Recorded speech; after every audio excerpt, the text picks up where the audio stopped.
This is The Professor's Corner, a McGuireWoods series exploring business and legal issues prevalent in today's private equity industry. Tune in with McGuireWoods partner Geoff Cockrell as he and specialists share real-world insight to help enhance your knowledge. Welcome, everyone, to another episode of the Corner Series. I'm your host, Geoff Cockrell, partner at McGuireWoods.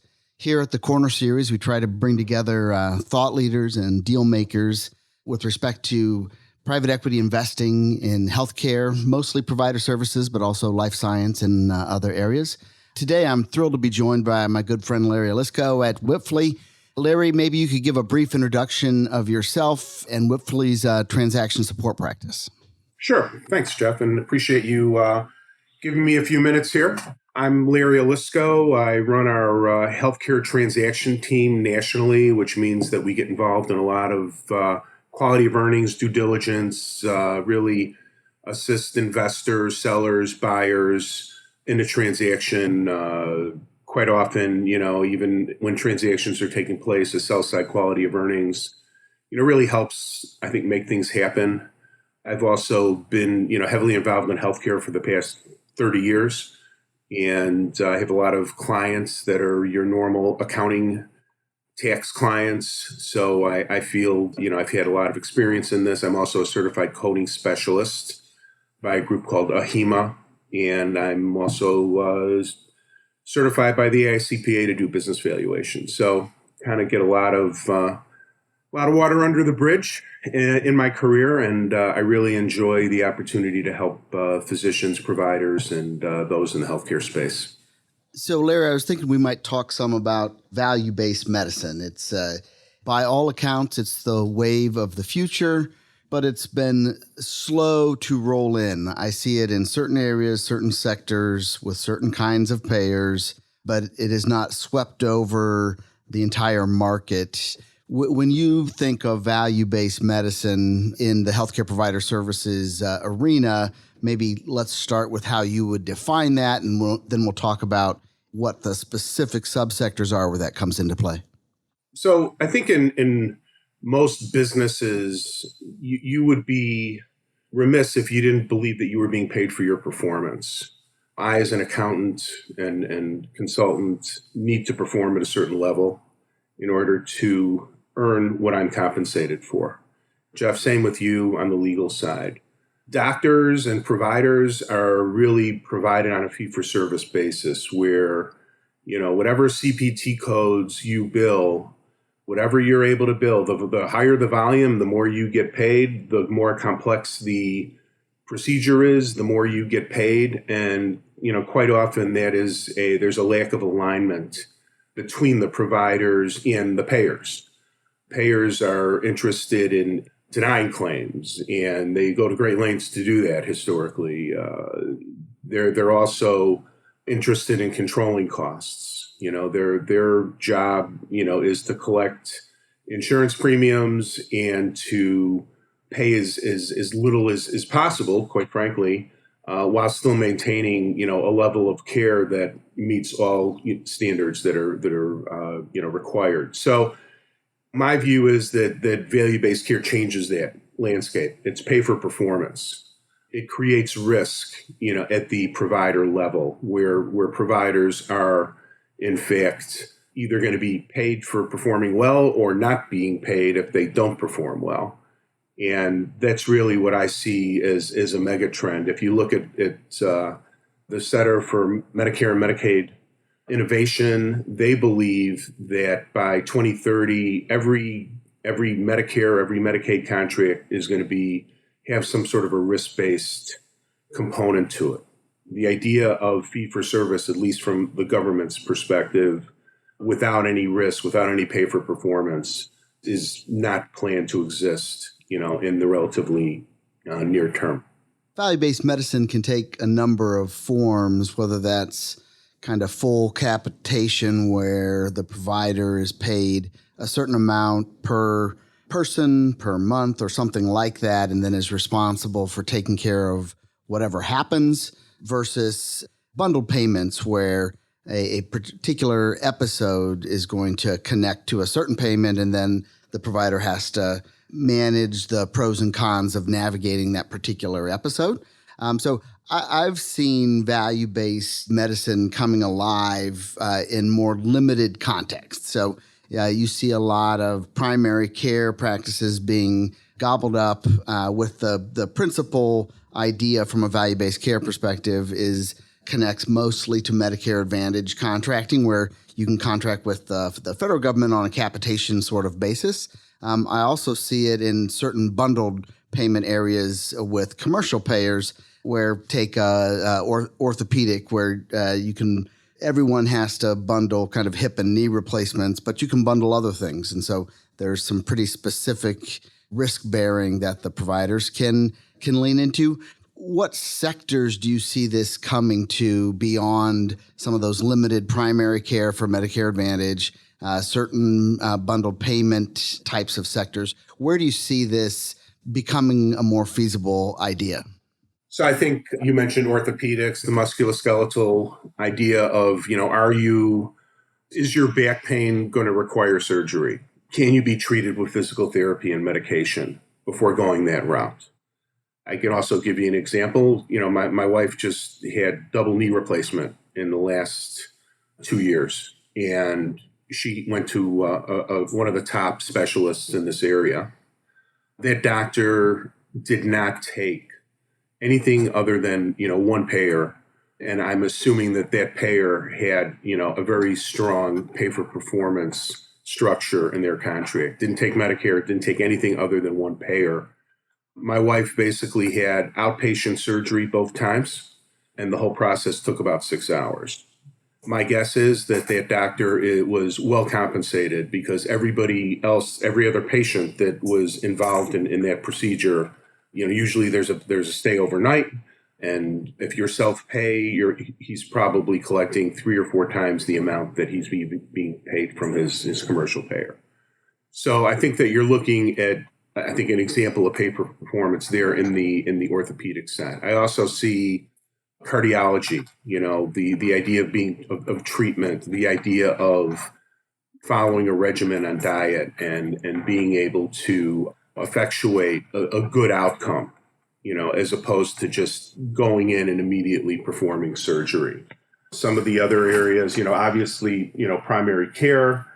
I think that when you're looking at, other specialties, OBGYN is one as well. That's where you have a bundled type of payment for maternity. You're looking at opportunities there for better outcomes, less C-sections, less drugs. What are you using in your pharma when you're treating your patients? So OBGYN is also, one of the areas. Geoff, are you seeing anything else in the other specialties? You mentioned like cardiology, OBGYN, those are kind of present themselves more for episodic events, like you present with COPD. It's easy to wrap a bundle around that kind of condition. Similarly with OBGYN and pregnancies. So I see it mostly in the types of things that are contained within themselves and lend themselves to bundled payments. What I don't see, and I think will be interesting to watch as it evolves, is I've found commercial payers it's been much more difficult to enter into arrangements that are more of a full capitation variety. You can do that with Medicare Advantage contracting as a primary care physician, but that's with the federal government. I've found private insurance has been more reluctant to engage in that kind of value-based contracting. Are you seeing anything different on that front? No, I think it's, slowly becoming more prominent in the commercial side, but it is a slower process. I think one of the reasons for that is that, if you look at a typical commercial payer, their population may be much younger than folks like me that are seniors that have greater opportunity for savings because there's more procedures, there's more work that's necessary. I think you also kind of see that in the Medicaid side as well, where there are opportunities, with behavioral health and improved diet and really following a stronger regimen. I think that in that population, you've got opportunities as well. I think the commercial payers look at somebody that's 30 years old, not a lot of procedures, not a lot of opportunity really to have, better outcomes and savings because there isn't, that much going on. Maybe flipping the conversation more directly into what you do in the context of a transaction from if you're representing the buyer, let's say, recognizing it's kind of, if you're on the seller, it's the same dance, just in reverse. But what are the kind of accounting pressure points in kind of risk assessment of the financial performance of a target that is heavily engaged in value-based contracting? Well, value-based contracting really, I think, requires three things. You really need a clinician that's going to be understanding whether there's potentially unavoidable procedures when they're evaluating a practice. You need an actuary. What are the, given a population, demographics, geographics, what is going to make sense from an actuarial perspective that's going to provide a level of tolerable risk? And then you need the data. So the data has to be there. You need that infrastructure in order to embark on a value-based care type of environment. And, what I'm seeing is an example in transactions now is that you'll have a portfolio company backed by a sponsor that is acquiring a practice. And they go into that practice and they say, okay, we have a strategy. We're going to acquire these 10 practices in this state. We're going to have over 100 providers, and we're going to go back to the payers and negotiate with them. One of their chief negotiating strategies is we have better outcomes and we have lower costs, and we're going to prove that to you. And it's really, I think, a different approach by many buyers. Some buyers will just go the traditional route. We're going to acquire you. We're going to absorb you. We're going to take on all of your employees, and you are now part of us. You are our employees, and we're going to pay you as a multiple of your earnings, your EBITDA. Others that I'm seeing are saying, hey, pay us a management fee. Pay our MSO a 15% management fee, and within we're going to pay you, a certain amount for your practice. And within, a 3 to 4 year period, because of our ability to negotiate contracts through our improved outcomes and lower costs, we're going to be able to increase your reimbursement accordingly. And we're going to make up for that 15% that you're paying. When I say 15%, it's a percentage of revenue, which is typically the way that management agreements work. So they actually go in and say, hey, just run your practice, pay us a management fee. We're going to improve your reimbursement. And by the way, we're going to pay you twice as much as what the other conventional investors are paying. And that's pretty profound, and I've seen that happening more and more where it is a bit of a leap of faith, but you have investors that are truly bought into this and are becoming more and more risk-based. But even without that risk base, you're looking at only like a shared savings type of opportunity, which is very low risk. They feel they can, basically offer a greater purchase price for that. From a buyer's perspective, though, are there certain elements in, let's take a fully formed value-based contracting practice of some scale? Are there any elements that would be a red flag if you were due diligencing that kind of business that would not be the sort of things that you would worry about in a regular business, kind of trajectory angles that look like their value-based contracting is loading up a lot of forward liability? What do red flags look like in those sorts of businesses? Well, I typically would look at, how's their data? Is their data clean? Is their data timely? Is it providing the right information? And do they have the infrastructure in place in order to use that data to communicate with their physicians and with their providers? Does that make sense? Is it an integrated process? And, if you just have, a risk-based, you convert from non-risk-based to a risk-based environment, there's a lot of changes that have to take place within that environment. And the data, and I think it all starts with the data. I also would look at, what are the assumptions? What were the original assumptions when they went into that value-based contract? Were there issues that they didn't contemplate? As an example, I had a client call me, and they had an opportunity to acquire a practice, in a large metropolitan area where the doctors were going to nursing homes and to private homes and treating patients at home. Wasn't necessarily what you think of as home health, but it is doctors effectively making house calls. And they didn't really contemplate the idea that, number one, how many visits can you see in a day? How many patients can you see in a day? And what are the costs to seeing those patients? Well, they didn't consider the fact that they had to hire a driver. They had to drive around the block 10 times while the provider was seeing the patient. And as a result, the company had approximately $30 million in revenue, and they were losing $3 million a year on that $30 million. Why would that happen? Well, they didn't have their assumptions in place properly. They didn't have the right data. And, they put themselves in a position where they were trying to, execute a fire sale on the practice, and it wasn't very successful. So that's an example of, what are the assumptions that went into this, and, what kind of data is being provided, and how often do you have the ability to revisit, that contract? So those are the types of things that I've seen. That's a good example of why private equity-backed platforms feel like they are well suited to move into value-based contracting. It's a good example of a setup where a business strategy requires the combination of kind of technical expertise and capital, which means often bringing in particular skill sets onto a management team. It means investing in data analytics and other components to make sure that you're flying with your headlights on.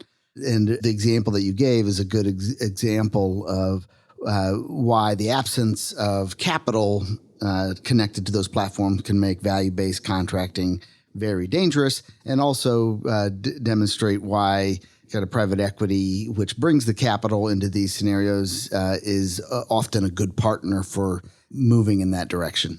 Right. Yeah, absolutely. I think that, enablers, there's one of my clients is a large nephrology practice, and they use what I would call, I guess it's called an enabler, where they come in and they say, look, we're going to execute a value-based care contract for you. We're going to basically take all the downside risk, and we're going to take 70% of the savings. You'll get 30% of the savings, and there's no risk to you. So he basically, last year they made $2 million on that. They had to pay whatever the enabler $1.5 million, or whatever the formula was.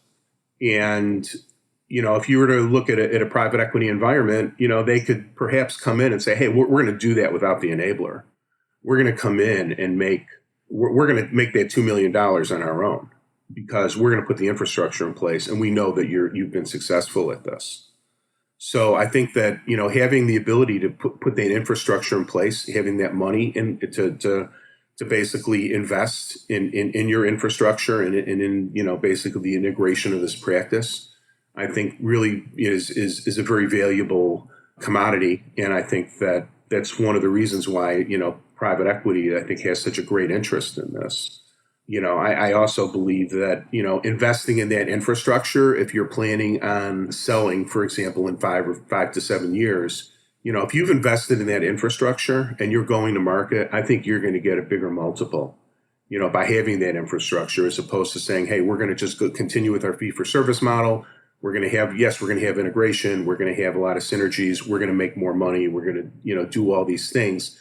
But having that infrastructure in place when you're going to market, I think, is going to make a difference, in the next 5 to 7 years. It's also interesting to see how the market is responding at the higher end of the market, in the sense that there's a number of sectors where it gets a little trickier to think, what is the ultimate buyer of this consolidated provider services business look like? What are their ambitions? There still is a lot of, for example, consolidation in the dental arena, but at some point you're consolidating, and you have bigger and bigger and bigger, right. And who's going to buy those, and what do they need as a $1.5 billion buyer of that sort of business? With respect to the kind of value-based contracting businesses, it's a lot easier to wrap your head around who the ultimate buyers of those are, in that you've got a lot of kind of big box buyers that are very, very interested in this space, whether that's CVS paying a boatload of money for Oak Street, Optum buying everything. Any number of payers are interested in this space, such that as you're a private equity investor building those businesses, it's much easier to wrap your head around the ultimate buyer of a business at scale, which is a big driver of value as well.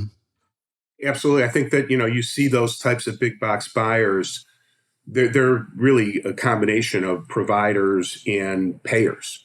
They have their staff of providers, and they've already I think they've been doing this for a while, but they live that way. And, many practices that are being acquired, particularly on the primary care side, are being acquired with the idea that, we're going to be able to buy you, we're going to pay you more than your historical earnings because we know what our opportunities are.